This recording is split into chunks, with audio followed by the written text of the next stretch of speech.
ஹாஸ்பிட்டல்ல கோமால இருந்தேன். அப்போ எனக்கு எதுவும் தெரியாது.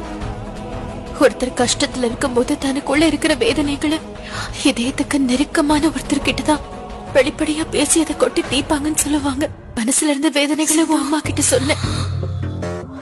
நம்ம நட்புக்கு இன்னைக்குதான் கடைசி நாள் செல்லும். உங்க எல்லாரையும் விட்டு பிரியற. ஆனா உன் இதய துடிப்ப நான் உனக்கு கேட்க வைப்பேன் பையோ.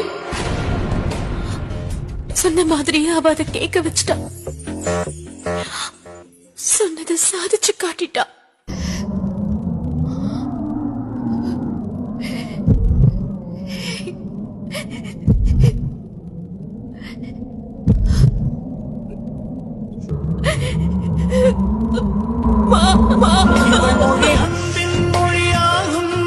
இவள் வழி நட்பின் வழியாகும். இவள் விழி தியாகச் சுடராகும். வீண் பழி சுமந்தும்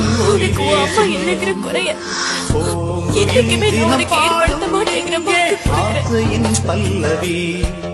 இரு தோழிகள் கதைதானம்மா உங்கள் சிந்து பைரவி.